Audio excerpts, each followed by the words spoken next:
Hər vaxtınız xeyirli olsun əziz izləyicilər. Psixoklinik və Oy Məktəbinin təşkilatı dəstəyi ilə Psixoloqun Sualı var adlı podkastımıza xoş gəlmisiniz. Bu gün həqiqətən qonağımız demək olar ki, bütün analar üçün gərəkli olan bir ixtisasın mütəxəssisidir. Qonağımız Leyla Nağıyeva, uşaq stomatoloq. Leyla xanım, xoş gəlmisiniz. Çox təşəkkür edirəm. Çox təşəkkür edirəm dəvətimizi qəbul edib gəldiyiniz üçün. Mən təşəkkür edirəm ki, dəvət eləmisiniz. Bu günləri valideynlər üçün çox önəmli bir mövzuda danışacağıq. Çünki dişlər bir ömür boyu bizlə bir yerdə olan və qulluq yəni hər ehtimalda həyatımızın hansısa ilin vaxt dönəmində mütləq qulluq gərəklidir. Buna görə də başlayacağıq. Amma mən başlamamışdan öncə bütün həkimlərimizə və ümumiyyətlə ixtisas sahiblərinə verdiyim sual. Nəyə görə məhz uşaq stomatoloqu? Aha. Mənə elə gəlir ki, bu xarakter işidir. Mən çətini çox sevirəm. Yəni istəyərdim ki, asan bir şey bacarmayım da çətini bacarım. Çünki bilirsiniz ki, uşaqla işləmək sizin sahənizdə də elədir. Çox çətindir. Yəni təməli burdan qurulur. Var məsələn 30 yaşında insan ki, stomatoloqa gedir, hələ də qorxur. Amma var ki, 5 yaşında uşaq stomatoloqda çox rahat oturur. Sadəcə o çətini bacarmaq məqsədi ilə uşaqları seçmiş. Həm də uşaqlarla işləmək çox maraqlıdır. İndi necə peşman deyilsiniz? Yox, yenə də olsa yeni uşaq seçərdim. Çox gözəl. Çox şad olum. Leyla xanım, birinci nədən başlamaq istəyirəm? Biz klinik psixoloqlar uşaqları müayinə edərkən anamnez aldığımız zaman ümumi inkişafı valideyninə sorğuluyuruq. Məsələn, uşaq 3 yaşında, 5 yaşında bizə gəlsə belə, birinci verdiyimiz suallardan nə vaxt oturub, nə vaxt iməkləyib, hətta orada nə vaxt dişi çıxıb sualını da veririk. Çünki inkişaf göstəricisi bizim üçün önəmlidir. Düşünürəm ki, yəni dişin çıxma müddəti də hər hansı bir inkişaf göstəricisindən paralel gedir. Ona görə də istəyirəm birinci növbədə valideynləri bu baxımdan maarifləndirək ki, diş çıxma nə vaxtdan başlamalıdır, birinci hansı dişlər çıxmalıdır. Yəni valideyn bunu necə nizamda saxlasın? Deməli ümumiyyətlə orqanizm hər kəsdə fərqli inkişaf edir, bilirsiniz. 6 ayından başlayaraq uşaqlarda ilk süd dişləri çıxır aşağı çənədə, ön, aşağı 2 dişlər. Uşaq var ki 4 ayından çıxardır bunu. Uşaq var ki 6 ayından, 8 və 1 yaşından sonra. Bəzən valideyn 1 yaşında müraciət edir ki, bizə doktor uşağımın hələ də dişi yoxdur. Rentgen müayinəsində görürük ki, mayası var, sadəcə ləngimə gedir. Onda bunu belə deyə bilərikmi? Məsələn, mütləq rentgen olunmalıdır ki, əksikliyi biləsiniz ki, bu 1 yaşdan sonra əgər çıxmırsa, rentgen olmalıdır. Bəzən də heç rentgenə ehtiyacımız olmur. Sadəcə baxış zamanı görürük ki, şişkinlik var çənə aşağısında, yəni dişin gəlmə yerində. O zaman bilirik ki, ehtiyacımız yoxdur. Çünki 1 yaşında uşaq rentgenə nə dərəcədə icazə verər ki, bizə valideynin qucağında tutur, daha sakitləşdirir, ağlaya bilər həmin an, normalda ağzını açmaya da bilər. Amma yenə sakitləşdirib o rentgeni edirik ki, valideyn rahatlaşsın ki, mənim uşağımın dişi gəlir, gəlmir. Danışdıqmı? Bu sadəcə individual olan bir vəziyyətdir. Yəni uşaq var ki, 8 ayından çıxardır, uşaq var ki, 4 yaşından çıxardır. Bacı qardaş, biri 4 ayından çıxardıb dişini, biri 1 yaşından sonra çıxardıb. Bəs hansı aralıqlar patologiya hesab edilə bilər? Narahat patologiya olmağa 1 yaş yarımdan üstündür artıq. Olub, praktikamda olub. Bu yaxınlarda elə oldu ki, uşağın 1 yaş 5 ayı var, dişi yoxdur, amma biz rentgen çəkdik. O sadəcə bir təsadüf oldu. Bir həftədən sonra valideyn gördü ki, artıq diş çıxmaq istəyir. Yəni bu 1 yaş yarımdan üstündür. Yəni bəs məsələn dişlərin tamam gec-tez çıxmasından asılı olmayaraq diş fırçalama düşünürəm ki, önəmli, gərəklidir. Uşaqlar nə vaxtdan diş fırçalamağa başlamalı? İlk çıxdığı gündən. Yəni bunu hər bir valideynə deyirəm. Bu o qədər çətin bir dönəmdir ki, çünki uşaqların dişi çıxır ya 4 ayında, ya 6 ayında, yəni minimumu götürsək də. Deməli, həmin dönəmdə uşağın düşür o yeməyə keçdiyi dövrlər, hansı ki, hələ başlayır təzə-təzə qidalanmağa. Əlavə qidaya keçidir. O dönəm çox çətin bir dönəm. Çünki valideyn üçün də çətindir. Hansı qidaya allergiyası var, yoxdur, verdi, qaytardı, problemlər olur da. Plus da o dönəmdə diş fırçalamaq valideynlərin yadına düşmür. Valideyn ilk dəfə uşaq stomatoloqundan əlavə birinci pediatrla tanış olur. Və mən buradan hər bir pediatrımıza deyirəm ki, valideynlərə diş fırçalamağı dönə-dönə tapşırsınlar. Yəni okey olmursa, Azərbaycanda artıq inkişaf eləyib uşaq stomatologiyası. Gəlirlər, biz izah eləyirik. Hansı fırça seçilir, hansı pasta seçilir. Bəzən valideyn deyir ki, biz pastanı uda bilərikmi? Problemdir. Və bəzən pasient, mamaşalar daha doğrusu, pastanı udacaq deyə dişini yumur uşağını. Bəs Leyla xanım, sırf pasta ilə mi başlamaq lazımdır, yoxsa? Birinci dönəmlərdə pastasız başlayırıq təbii ki. Pastanın keyfiyyətinin çox önəmi var burada. Düzgün seçilməlidir, stomatoloqun dəqiq seçməlidir. Təzə dönəmlərdə çıxdıqmı artıq diş, o 1 ay ərzində hələ adaptasiyonlu dövr keçirdə sadəcə barmaq üçün fırçalar var. Bəli. Ondan keçirik. Sonra o 1 ay keçəndən sonra o fırça bizə effekt vermir. Çünki o silikondur. Artıq keçirik mono fırçalara. Bunu qəbulda hər bir pasiyentə zaten biz deyirik ki, necə fırçalamaq lazımdır. Mənim gözəl bir metodum var. Çünki mənim də uşağım kapriz xarakterə malik bir uşaq olub. Təbii ki, hamıda elə olur. Uşağı uzadırıq, başının altına paduşkanı qoyduq, dişlərini yuduq, yatdı. Yəni valideyn deyir ki, süd verirəm. Okey, anladım bunu. Simes verirəm. Bəs uşaq yatdı axı. Bir problem deyil. Sadəcə uşağın yəni aşağıdan çıxıb da hələ ki 2 dişi. Dodaq aralanır, diş fırçalanır, onsuz da uşağınız yatıb. Amma bunu eləməlisiniz. Bu bir vərdiş olmalıdır. Vərdiş, valideyn vərdiş eləməlidir ki, bilirsiniz niyə? Karies əmələ gələndə uşağıma verdiyim fəsad daha böyük olacaq. Lütfü bunu burada eləyim. Ümumiyyətlə psixologiyada belə bir şey var ki, vərdişlər, istər xeyirli, istər zərərli vərdişlər çox gec aradan qalxır. Nə mən? Ümumiyyətlə vərdiş dediyimiz şeyi biz təzədən düzəltmək istəsək, gec aradan qalxır. Müsbət vərdişlərdə hər kəs elə fikirləşir ki, bu mənfi vərdişlər ancaq belədir, amma müsbət vərdişlər də gec aradan qalxır. Məsələn, fırçalama vərdişini erkən dövrlərdə uşağa öyrətsək, bu həyat tərzi kimi qəbul edəcək və uşaq bunu ümumiyyətlə, yəni bu vərdişdən azad olmaq istəməyəcək. Birincisi xeyirlidir, niyə azad olsun? İkincisi də ki, və uşaqların xüsusən 3-6 ay arası dövrdə hər hansı bir davranışı mənimsəmə və uzun müddət davam etmə bacarığı daha çoxdur. İndi siz burada deyirsiniz, mən də terapist kimi analiz edirəm ki, belə çıxır ki, 3-6 ay dövrdə hansı ki dişlər çıxmağa başlayır. Valideynlər sadəcə rutin kimi, yəni o barmaqlarını salıb uşaqların ağzına dişlərini fırçalasalar, uşaqlar da artıq bunu bir rutin kimi qəbul edəcək. Və qayda ilə motor bacarıqları 6 yaşdan belə daha doğrusu üzr istəyirəm. Qayda ilə motor bacarıqları 6 aydan sonra o tuta bilər. Bəli. Bəs diş fırçalama necə? Diş fırçalama indiki uşaqların da xarakterini nəzərə alaraq, məsələn bizim dövrün uşaqları ilə indiki dövrün uşaqlarının tamam fərqlidir. Düzdür, səhv bəlkə də valideyn bizlərdə də ola bilər. Uşağınızı 8 yaşına qədər dişlərini özünüz fırçalayın. Okey, ola bilər məsələn mənlik əmələ gəlir, xüsusən də qız uşaqlarında. Mən edəcəm, mən bacaracam, düzdürmü? Bunu etsin, amma siz üstündən təzədən özünüz fırçalamalısınız dişləri. Diş sapı mütləqdir. Artıq 2 yaşından dişlər bütün çənədə, ağız boşluğunda var. Diş sapı motorika bilirsiniz də, yəni uşaq hələ onu istifadə edəməz ki. Bunu valideyn istifadə eləməlidir. Çox təəssüf ki, bizim dövrümüzdə bunu bizə öyrətmirlər. Biz diş sapı ilə gənclik dövründə tanış olmuşuq. Çox təəssüf. Amma uşaqlara da deyirsiniz bu vacibdir. Mütləq 2 diş arası karies əmələ gəlir uşaqlarda. Valideynlər də deyir ki, doktor çox sürətlə artdı. İnanın, fırçadan birinci üstünlük diş sapıdır. Çünki diş sap 2 diş arasında qida qalanda eyni zamanda ikisini də çürüdür, düzdürmü? Yəni bu zaman olur ki, 2 dişdə karies əmələ gəlir. Diş sapı istifadə eləsək biz, ki mən də uşağıma istifadə edirəm. Yəni mən həmişə özümdən misal çəkirəm valideynlərə. Mənim də uşağımın çox çətin xarakteri olub. Mən də işləyən valideynəm, ev, iş, uşaq. Bilirsiniz ki, işin məsuliyyəti, plus da uşaq bu çətin bir dönəmdir. Bunu atlatmaq üçün də, yəni sadəcə qadın daha güclü olmalıdır, mən elə düşünürəm. Bu dönəmdə sadəcə və sadəcə səbirli olub o dönəmi keçmək lazımdır. Unutmaq lazım deyil. Biraz etik olmayacaq. Necə ki, pampers dövründə uşağınız çirkli pamperslə yatızdırmazsınız. Elə də çirkli dişlə yatızdırılmamalıdır. Bilirsiniz ki, çirkli pamperslə yatsa, uşağıma verdiyim fəsad nə dərəcədə olacaq? Eləcə də çirkli dişlə yatsa, verdiyiniz fəsad 2 yaşında, 3 yaşında uşaqlar gəlir ki, dişlərində karies var. Bu valideynin günahıdır. Deyirəm də bunu valideynə. Çünki o uşaq hardan bilir diş fırçalamaq nədir? Bir də Leyla xanım, bilmirəm, düşüncəm belədir. Bir çox analardan gələn söz də belədir ki, məsələn, elmi əsası varmı?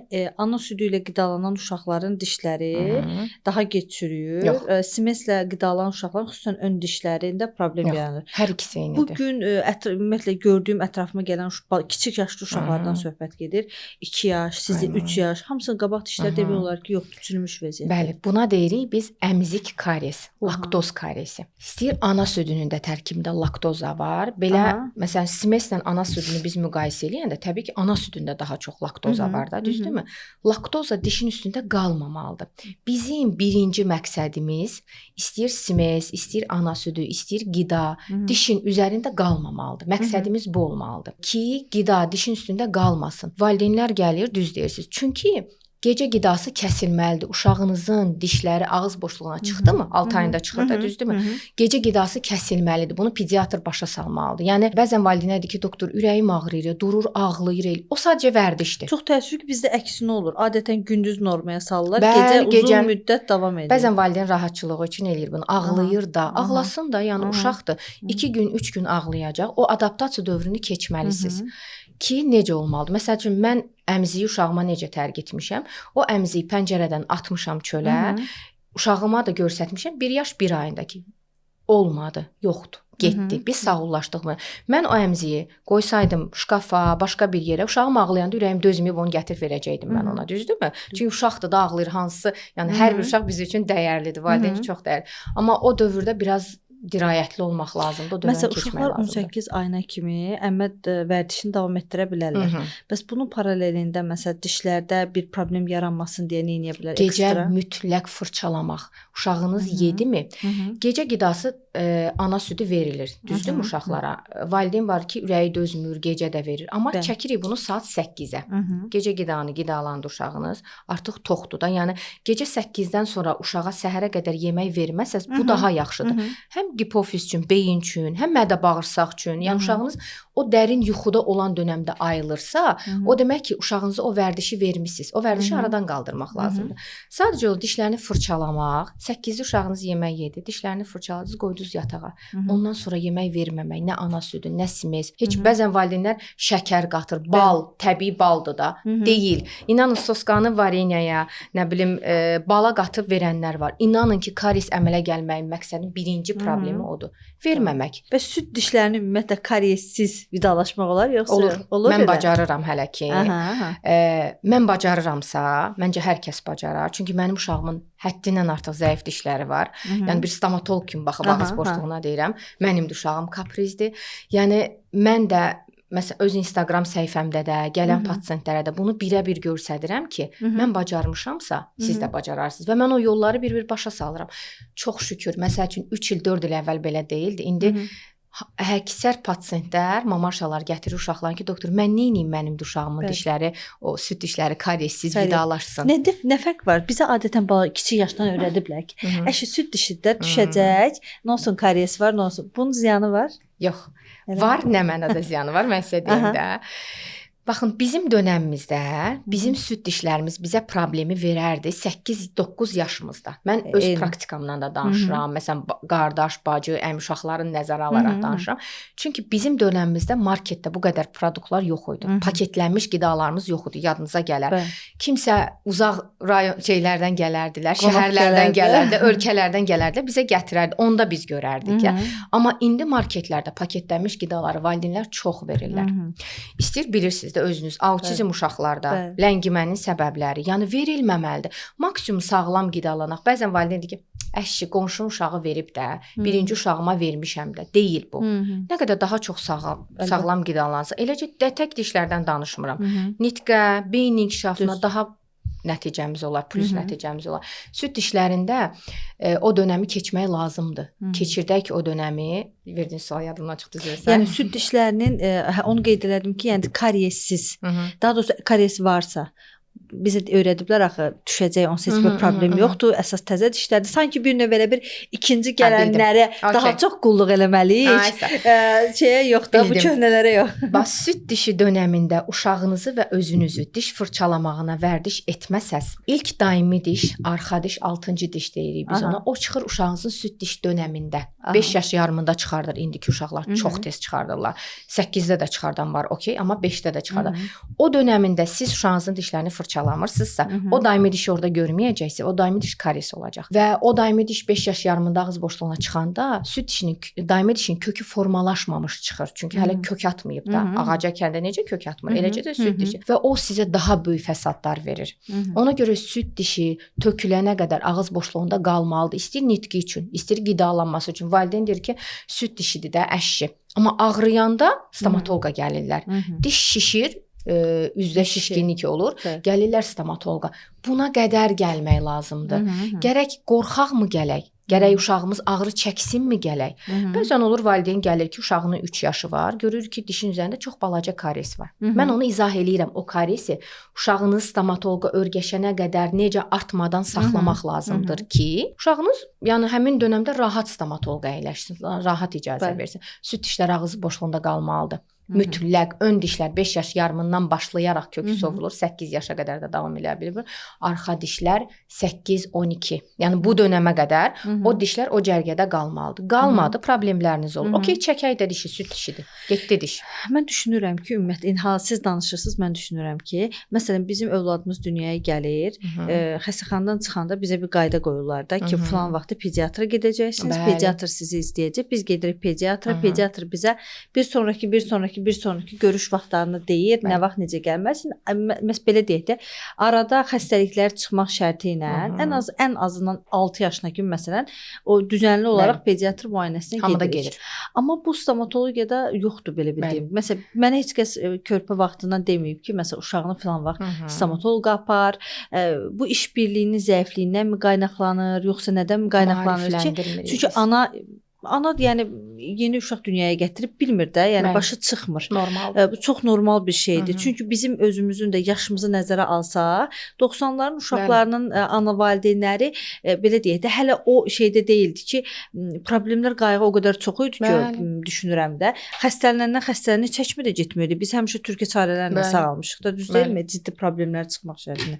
Yəni o psixologiyada deyildilər ki, aha indi gedim dişini yoxlatdırım və yaxud da məsələn bizim uşaqlar gəlir, inkişaf problemidir uzun müddət.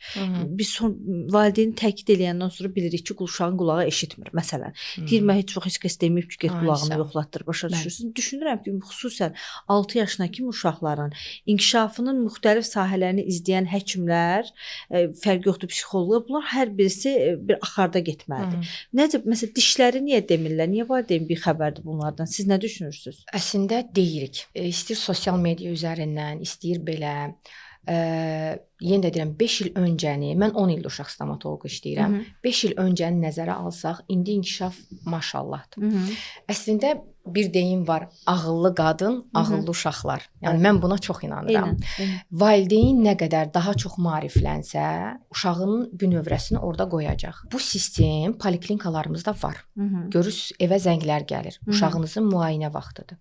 Düzdür, onlar valideynlər var ki, poliklinikada müalicə elətdirmək istəmirlər. Bura stomatologiyada daxildir. Stomatologiyada daxildir. Hər bir uşaq gedir. Məsəl üçün məktəb dövründə uşaq gedir, spravkalırıq da, düzdür? Biz uşaq. Valideynlər nə edir? Tanış-tunuş tapır, zəng eləyirlər, həll eləyirlər söhbət orada. Naburud getsə, bilsə daha yaxşı olar. Eləcə də bu sistem özəllərdə də işləyir. Məsələn, poliklinikada o həkimlər bir yerdədirlər. Gedir valideyn hər bir otağa girir, uşağını yoxlatdırır, spravkasını götürür, verir məktəbə, düzdürmü? Amma özəllərdə sistem fərqlidir. Özəllərdə necədir? Gedirsiniz nevropatoloqa, gedirsiniz uşaq stomatoloquna, gedirsiniz ortopedə, hamısı var burada. Sadəcə kim istəyir dövlətə gedir, kim istəyir özələ gedir. Yəni var bu sistem. Sadəcə olaraq aktual deyil. Əslində sosial medianı biz məsəl üçün mən işlədəndə sadəcə bunları məsləhət verirəm. Yəni sosial medianın da bilirsiniz mənfi tərəfləri var, müsbət tərəfləri var da. Çox şükür məsələn sosial media daha yaxşı inkişaf eləyir. Biz də maarifləndiririk, deyirik. Bəs müraciət edənlər çoxdur, yəni maraqlananlar çoxdur. Problemi demirəm məsələn, hə, mənim uşaq, amma öncədən bilgilənmək istəyənlər varmı? Bəli. Hətta mən sosial mediada paylaşmışdım Instagram üzərinə ki, hələ qadın hamilədir, deyir ki, doktor uşağım dünyaya gələcək, mən hansı fırça pasta istifadə edəcəm 6 aylığında, o dönəmdə ola bilər başım qarışa, mən indidən onu hazırlayım.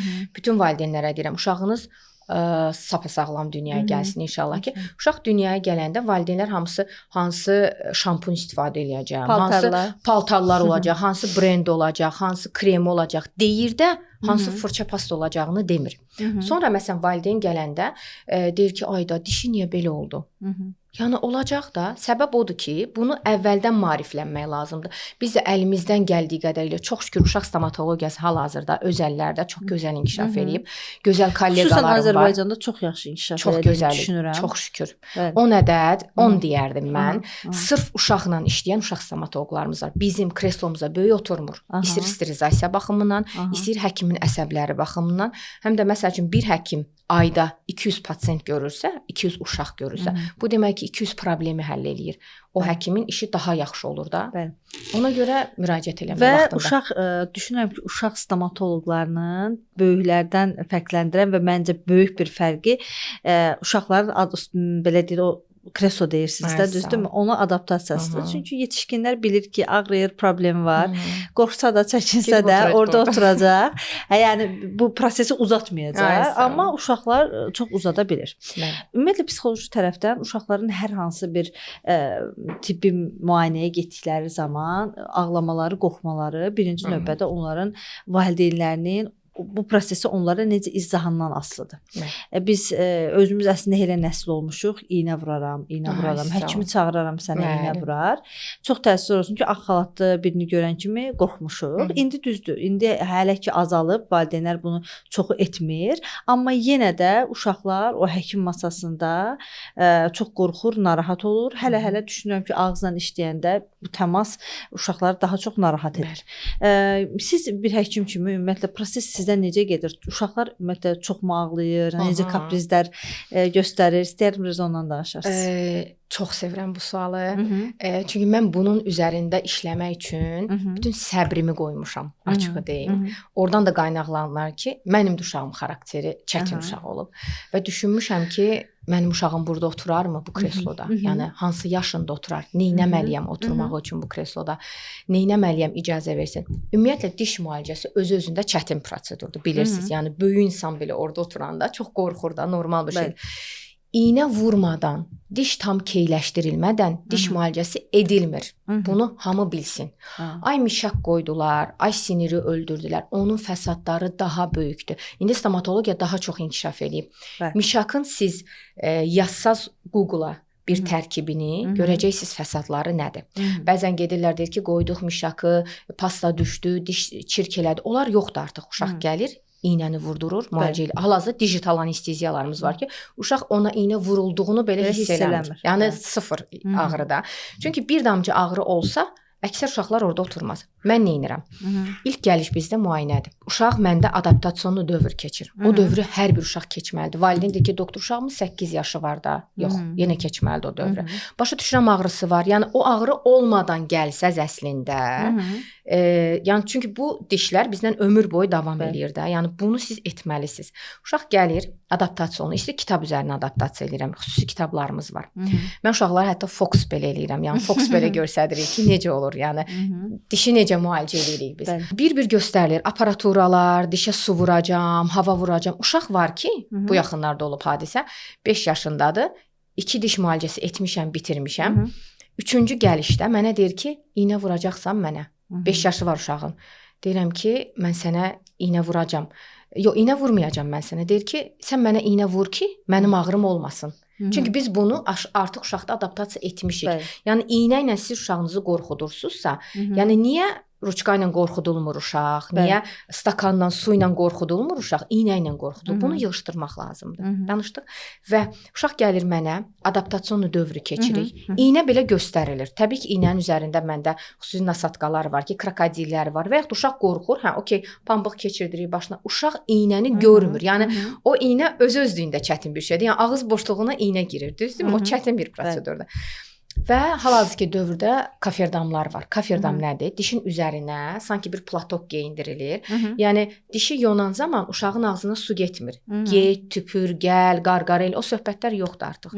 Uşaq sadəcə televizora baxır. O televizora bizə böyük köməkliyi var və biz onun dişini müalicə edirik. Dişlər protokola uyğun müalicə olunmalıdır. Yaxşımı? Bu həkimin işidir. Mən deyərdim ki, 70% həkimdən asılıdır uşağın stomatoloqda oturmağı və uşağın xarakterində önə alsaq, adaptasionlu dövrü. O adaptasiyanı biz edirik, mən özüm edirəm. Birinci gəlişi müayinə edirik. Uşaq adaptasiya olunur, yəni qorxmur artıq. Bəli, uşaq da var ki, çox isterik xarakterə malikdir, bilirsiniz.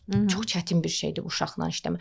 Onun üçün də əlavə sedasiyalarımız var. Xüsusi professional anestezioloqlar tərəfindən icra olunur bu.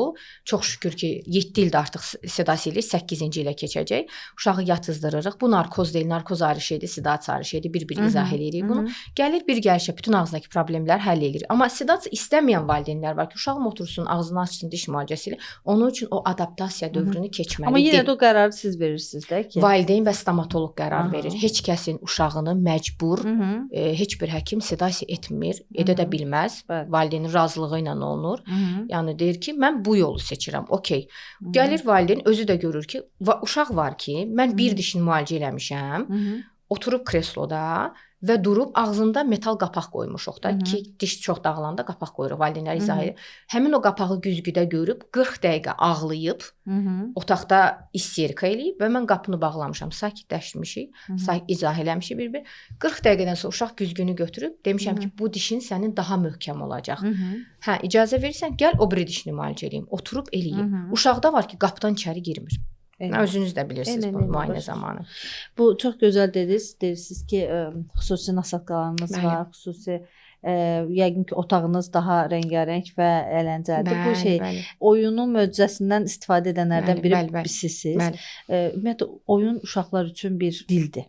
Mən həmişə demişəm, var müxtəlif ölkələrin dili, bir də var oyun dili. Çünki uşaqları anlamaq üçün onlarla oyun oynamaq lazımdır. İstər pediatr olsun, istər stomatoloq, fərqi yoxdur. Yəni uşaqla işləyən bütün mütəxəssislər birinci növbədə onların dilində danışmalıdırlar ki, uşaq bizi başa düşsün. Onların dili də oyuncaq oyundur. Bir də onları anlamaq, bir də onlara çox gözəl bir şey işlədiniz, izah edirəm. Məsələn, uşaqlarda qorxu yaradan nüanslardan biri yalandır. Nə mənada? Məsələn, o iynə səni heç vaxt ağrıtmayacaq. Narahat olma, orada sən, məsələn, valideyn stomatoloqa aparır.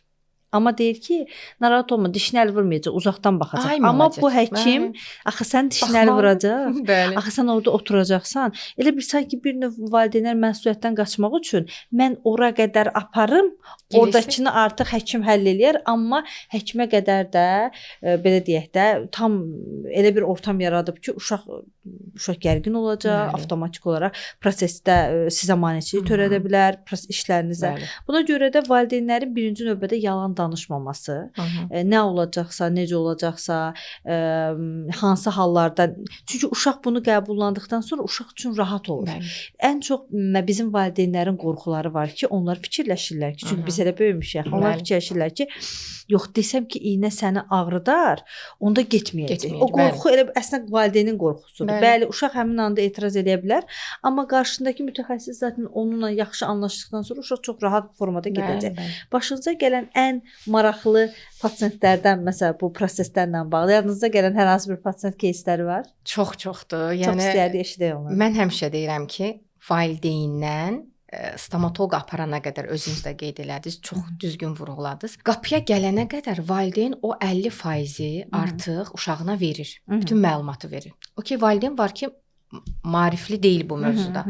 Ona görə valideynləri biz birinci müayinəyə dəvət edirik. Gəlin, bir görün. Mənim otağım xüsusi uşaqlar üçün düzəlinib ki, yəni divarda şəkillər, bütün aparaturalar rəngli, iynələrin başına xüsusi nasatka keçib, krokodilçiklərimiz var bizim ki, yəni uşaq orada iynənin vurulduğunu belə hiss eləmir.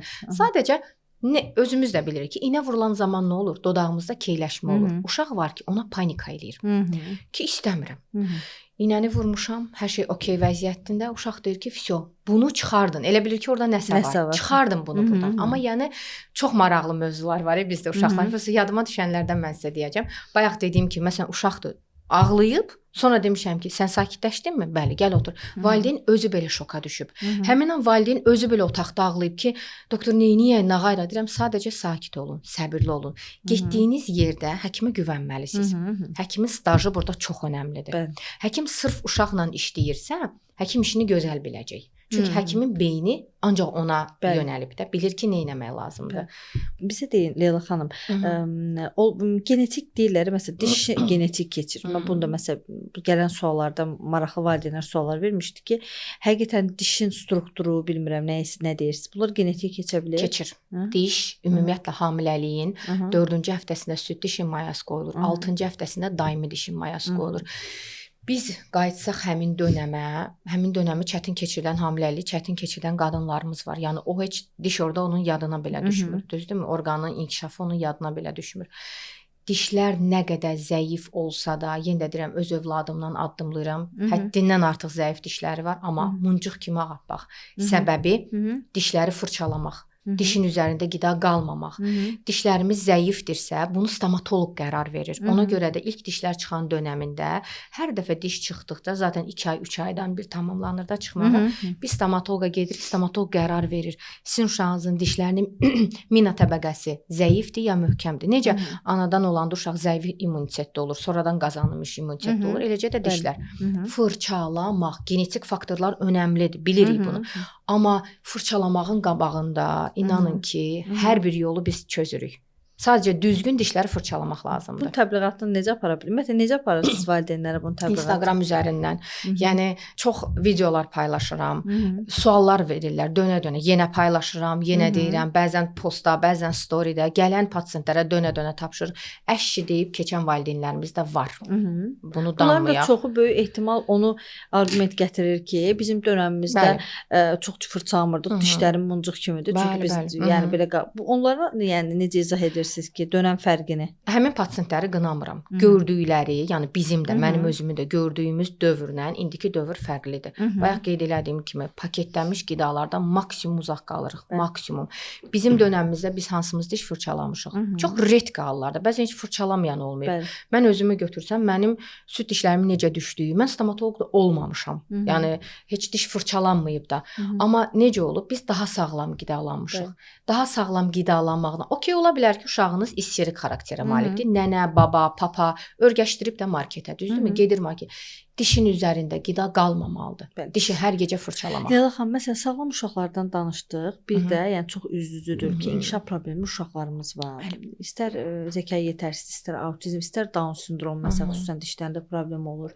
Bunların valideynlərinə özəl tövsiyələriniz var? Yoxsa elə bunlar da sağlam uşaqlar, yəni bu uşaqlar da sağlam uşaqlar kimi davranmalıdırlar? Çünki məsələn, autizm spektr pozuntuslu uşaq olsun, bəzən sensor həssaslıq olur, ümumiyyətlə ağzının nəsə dəyəndə belə çox böyük isterika keçirilir. Və valideyn etiraf edir ki, bacarmıram, gücüm çatmır. Çünki ağzına nəsə dəyən kimi isterik bir reaksiya verir. Onlar nə etsinlər?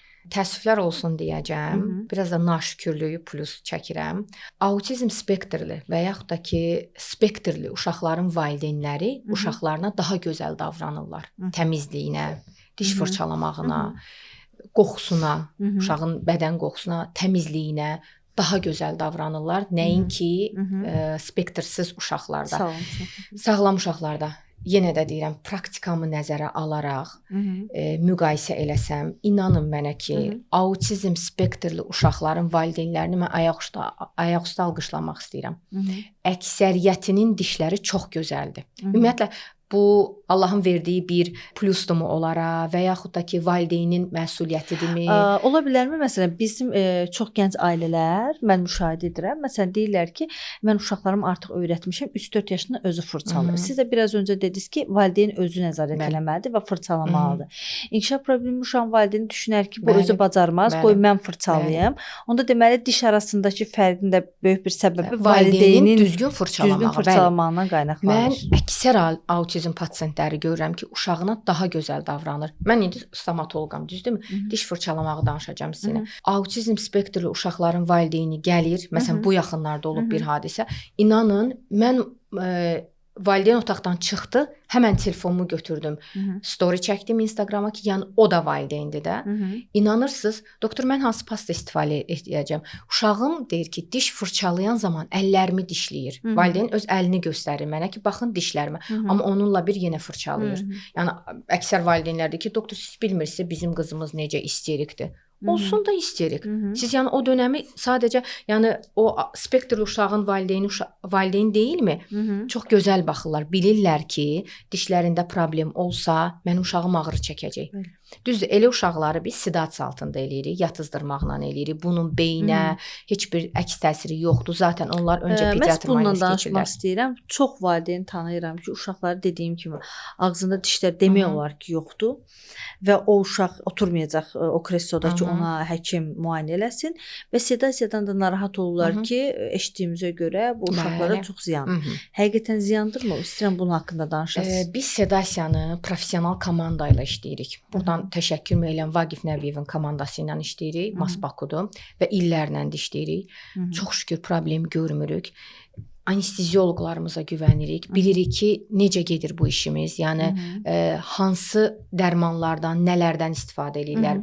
Olur ki, sedasiya zamanı uşaq allergiya verir. Onun belə qarşısını alırlar. Məsəl üçün mən iynə vurub müalicə eləyəndə uşağınız ilk birinci dəqiqədə şok keçirmə ehtimalı %90%-dir. Amma mən artıq praktikamın nəticəsində bilirəm ki, bu çəkili uşağa, zəif çəkili, az çəkili uşağa mən hansı dozanı vuracam.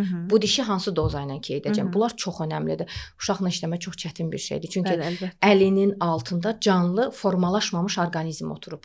Yəni bununla ehtiyatlı işləmək lazımdır. Bəzən probalar qoyub gözləyirik. Sedasiyanın əks təsirləri var.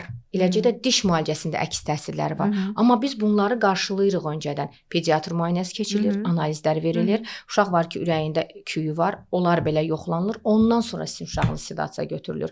Amma onu da deyim ki, autizm pasiyentlərim var ki, buradan onlara xüsusi təşəkkür edirəm. Diş çəkimləri eləyirik, biz sedasiyasız eləyirik. Sadəcə valideyn uşağını qucağında saxlayır və mən istəyir spektrli uşaq olsun, istəyir spektrsiz uşaq olsun. Valideyn yanında olur diş müalicəsi zamanı. Uşağın əlini tutur. Mən burdayam, sənin yanındayım. Yəni uşaq bir güvəndə olur. Mənim kabinetimdə valideyn çöldə olmur, uşağının yanında olur. Bəzi valideynlər var, hə deyir ki, doktor, uşağımın daha güclü olması üçün mən çıxıram çölə. Yox, yanında olmaz. Toxunmamaz, okey, amma yanında olmaz. Autizm spektrli uşaqlarımız var ki, buradan çox təşəkkür edirəm onlara. Məsəl üçün xüsusi proqramlarla keçirlər o uşaqlar. Valideyn oturur yanında, bəzən mama, papa mənə kömək eləyirlər. Sadəcə o iynəni vurana qədərdir. Sonra keyləşmə tutur və mən dişini götürürəm uşağın. Akuratla, rahat, heç bir problem də vermir. Bəs Leyla xanım, diş götürmək məsələsində biz demək olar ki, dişlərimizi özümüz çıxartmışıq. Düz eləmisiniz. Süd dişlərimizi özümüz mü çıxartmalıyıq, yoxsa həkim mi çıxartmalıyıq? Əslində dədə-baba metoduna qayıtsaq, çox gözəl dövr idi. Yadınızdadır, sap bağlayıb dişi götürürdülər. Bəli, indi diş sapları var. Ön dişlər, valideynlər bəzən mənə yazır ki, doktor, qızım o qədər ağrı görür ki dişdən. Deyirəm ki, nə ağrısı? Deyir ki, ön dişi laxlayır, ona uşaq ağrıyır, yemək yeyə bilmir. Mən artıq oradan bir yola gəlirəm ki, bu valideyn və uşağı çox çətin xarakterə malikdir. Yəni öz dövrümüzü nəzərə alsaq necədir? Və mən valideynə nə deyirəm telefonda? Dişinizi gün ərzində 3-5 dəfə olmaq şərtilə önə arxaya laxladırsınız. Həmin diş düşür. Yəni düşməyəcək bir şey yoxdur. Uşağınıza da bunu izah eləyirsiniz. Başının altına qoyuruq, pəri bizə hədiyyə gətirir. Bunu izah eləməlisiz. O ki qaldı arxa dişləri. Hə, arxa dişlər düşməyə bilər. Bəzən olur ki, daimi dişlər gəlir, süd dişi hələ də ağız boşluğundadır, cərgəsinə çıxa bilmirdir. O zaman biz müdaxilə edirik. Amma ön dişləri zəhmət olmasa hər bir valideyn özünüz laxladın, öz dövrümüzü nəzərə alaq. Bir gülməli bir hadisə danışacağam. Qapıya bağlayıb çıxardan valideynlər var da. Sapı bağlayırdıq qapıya, dartırdılar, çıxırdı. Mən uşaqlarım özüm dişlərini çıxartmışam. Çox rahat, bəli, çox şey. çox artıq gözəl. Bilirlər. İndi bir-ikisi yenə də laxlayır. Gözləyirik ki, biraz daha boşalsın, dartıb çıxardıq. Amma mən özüm yadıma gəlir ki, hamısı özüm çıxartmışam. Bəli, biz özümüzdə. Çox laxladıb, bir də gördük əlimizə gətirdik. Bu da çox gözəldir. Çox sağ olun Leyla xanım, çox ətraflı məlumat verdiniz. Amma sonda həqiqətən istəyirəm ki, valideynlər üçün belə bir rutin bir bilmirəm, rəsmi protokol var yoxsa yoxdur. Uşaq doğulduğu vaxtdan sonra hansı aralıqlarla uşaq stomatoloquna gəlməlidir? Nə vaxta kimi sizi izləməlidir? Bir ana istəyirəm bunun haqqında qısa bir məlumat verəsiniz ki, valideyn bilsin ki, xüsusən yeni körpəsi olanlar, biz zaten bunu aydınlaşdırdıq. Bu mənim üçün də yeni bir şey oldu ki, yəni 4 ayla dişlər çıxandan artıq bunlar fırçalanmağa başlamalıdır. Və bir də saplarda 2 yaşından sonra olduğunu bunu da yeni bildim. Çünki mən düşünürdüm ki, saplar biraz daha sonraya aid olan bir prosedurdur. Belə ona görə valideynlər nə vaxtdan başlasın? Sadəcə müayinə üçün gələ bilərlərmi? Yoxsa gözləyək ki, dişlər çürüsün sonra? Bax, gözləyək dişlər çürüsün. Maddiyyatınız da çox çıxır. Mən həmişə valideynlərə onu deyirəm ki, ümumiyyətlə bütün dünyanı götürsək, bəzən Instagramda videolar çıxır qabağıma, uroloqun qazandığı pul, stomatoloqun qazandığı pul, nə bilim, terapevtin qazandığı pul, dişlər ağız boşluğunda çoxdur. Və təbii ki, orada hər bir dişə xüsusi materiallar istifadə olunur da. Siz istəyir maddi baxımdan, istəyir mənəvi baxımdan qabağa düşmək istəyirsinizsə, stomatoloqla, uşaq stomatoloqla daha tez tanış olmalısınız. Bəzən olur ki, daha çox belə emosionalam mən, daha çox can yandırıram ki, və valideynin qapıdan çıxana qədər boynuna qoyuram ki, siz bu dişləri kariesli vəziyyətdə mənə gətirsəz, bunun günahı sizdədir. Çünki uşaq nə bilir diş fırçalamaq nədir?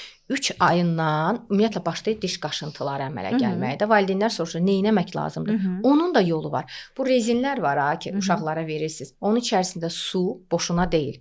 O qoyulur soyuducuya, çox cüzi soyulur ki, uşaq onu dişinə vuranda daha soyuq olur. Bəzən valideynlər deyir ki, soyuq olar ağız boşluğuna. Elə bir şey yoxdur.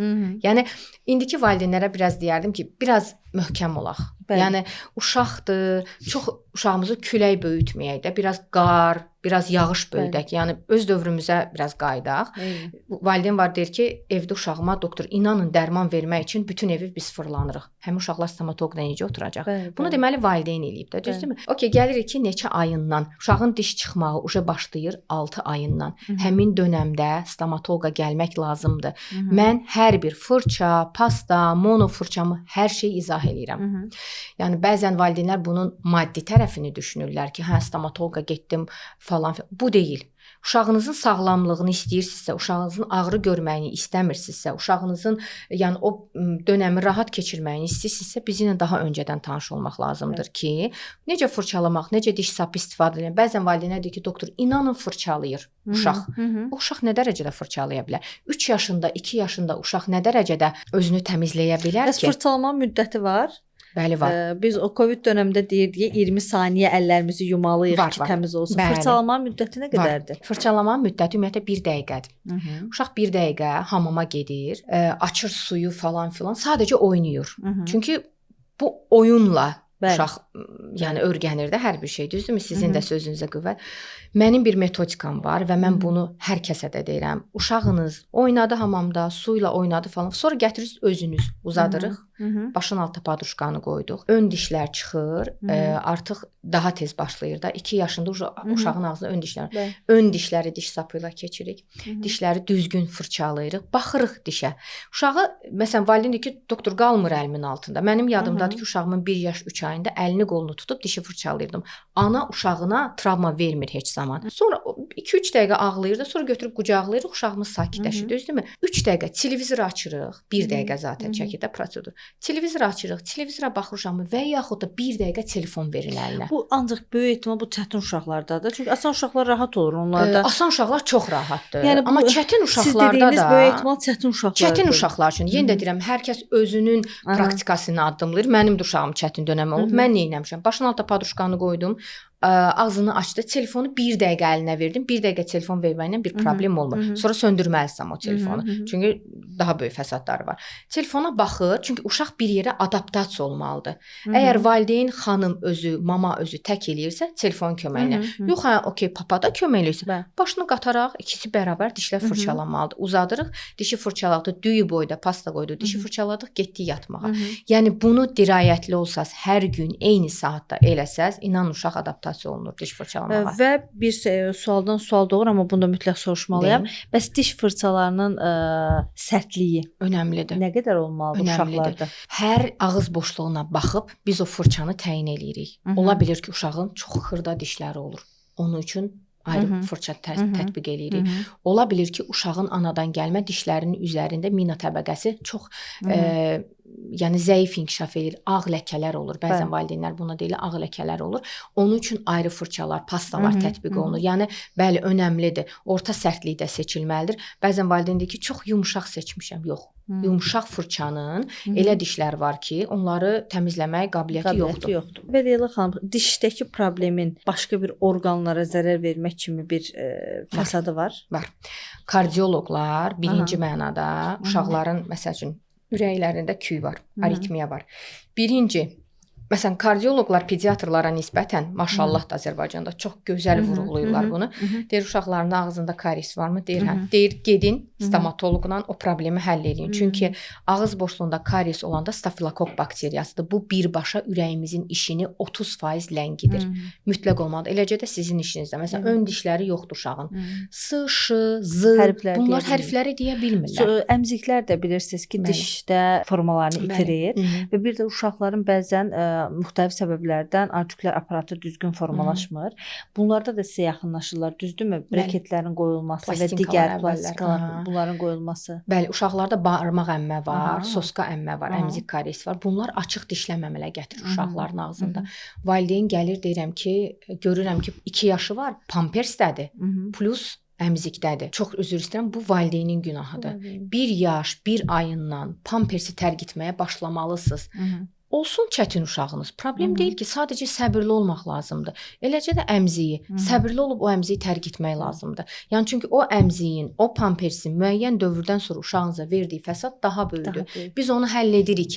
Amma niyə problemimiz olsun ki? Yəni valideyn məsuliyyəti çox önəmlidir. Çox. Valideyn özü nizamlı olduğu müddətdə uşaq da nizamlı olacaq və uşaq nizamlı olduqdan sonra bu diş fırçalamaq, saç daramaq, bunlar hamısı çox rahat dönəmli keçib gedəcək. Bir daha təşəkkür edirəm Leyla xanım. Çox önəmli və çox gərəkli mövzuydu. Çox sağ olun. İnşallah ki, irəli dönəmlərdə bu mövzu üzərinə daha aktual inşallah danışacağıq. Çox sağ olun. İnşallah ki, görüşərik. Sağ olun.